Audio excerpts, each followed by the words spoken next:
There comes a man who, thinking not of selfish greed or pining for the rabble's futile cheers, lives but to serve, and serving lives indeed beloved and honored through the ageless years. These are lines from a poem dedicated to Paul Harris by Herman H. Hansen.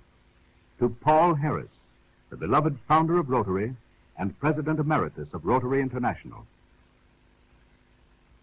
Here is Paul in his Chicago office in the Secretariat of Rotary International, still giving generously of himself to the organization which he founded here in Chicago 37 years ago. That handsome desk came all the way from Australia, a gift from the Rotarians of that island continent. Those photographs on the wall are a few of Paul's souvenirs of his visits to Rotary clubs around the world. In the life of an individual, 37 years is a long time, but it's a brief time indeed in the life of a social movement. Rotary is still in its infancy, fathoming new depths, exploring new fields. But in the less than 20 years since the first Rotary Club was organized, the ideas of the founder of Rotary and those whom he associated with him have become ideals, ideals which are not confined to any one group, one community, or one nation. They have been accepted by men of practically all nationalities, all political and all religious beliefs, by 210,000 business and professional men in more than 50 countries throughout the world. We were about to interview Paul, but as he evidently is leaving for his delightful home in the Morgan Park residential area of Chicago, let's follow him and visit Comely Bank, as so many Rotarians have done. Here is the Harris home, which for 30 years has been a rendezvous for Rotarians from all parts of the world. Paul and Jean Harris named their home Comely Bank after the section of Edinburgh, Scotland, where Jean lived as a child. In this garden, the Garden of Goodwill, trees of friendship have been planted by Rotarian guests from many countries of the world. To Comely Bank, there runs a well-worn path from the home of Sylvester Sheely, Paul's friend of 45 years standing, to whom he first confided his dreams for the organization which was to become the Rotary Club of Chicago. Sylvester Sheely was the first president of the first Rotary Club in the world. Here he is now to pay Paul and Jean a neighborly visit. Many people have wondered what there is about Rotary which appeals equally to men of goodwill in the countries of the Americas, in Europe, in Asia, in South Africa, and in Australia. What was the inspiration that led Paul Harris to found a club and a movement which have become a living force in the lives of men? Perhaps these questions may best be answered by Paul himself, aided by Chess Perry, Rotary's longtime General Secretary. Hello, Chair. Oh, Paul. I'm mighty glad to see you. Thank you. Sit down. What have you there?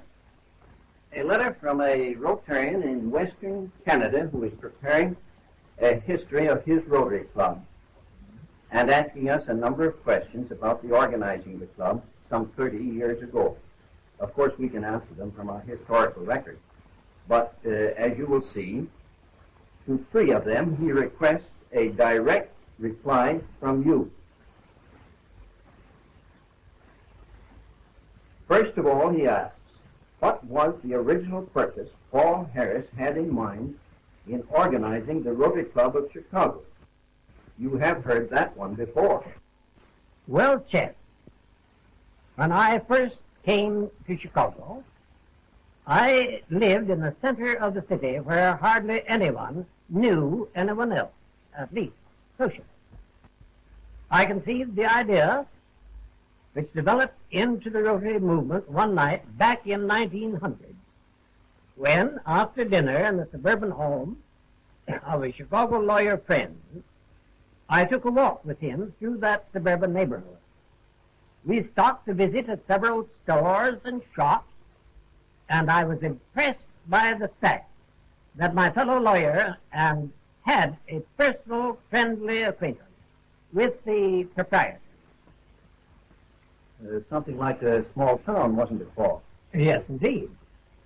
I had come to Chicago 4 years prior to that time, but my law clients were business friends, not social friends. This visit to a Chicago suburb set me to wondering why I couldn't make social friends out of at least some of my business friends, and I resolved to organize a club which would band together socially a group of businessmen who also would be mutually helpful. You say mutually helpful, Paul. May we tell our correspondents that was the basic idea behind the organization of the first Rotary Club? Oh, yes, it was, Chet. When the idea of a club first occurred to me, its utilitarian aspect made a very strong appeal. Because I was a stranger in a large city, handicapped in practicing law because of my lack of acquaintance.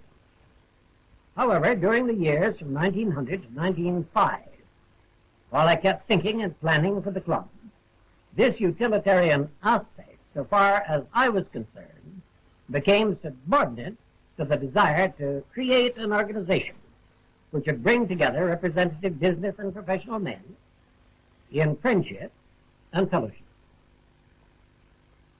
As the club developed, the idea of mutual helpfulness gave way to the idea of general helpfulness, now epitomized in the ideal of service.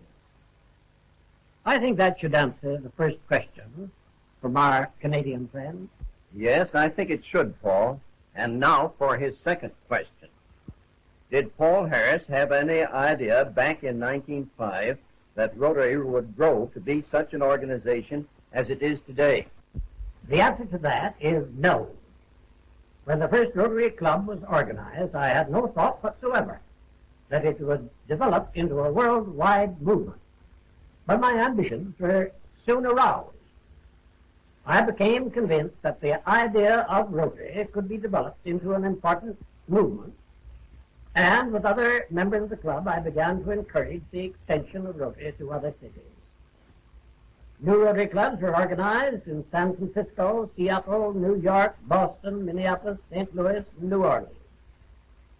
In 1910, Rotary extended to Canada at Winnipeg and became an organization with an international vision and an increasing nobility of purpose. And that brings us to our third question. Our correspondent is not only interested in the past, but he also wants to know what you, as the founder of Rotary, think about the future of Rotary. Thinking of the future of Rotary, Seth, I am an incurable optimist. The Rotary movement, which but a few years ago consisted of a small group of men of diverse political parties and religious faiths, has grown out of its swaddling clothes.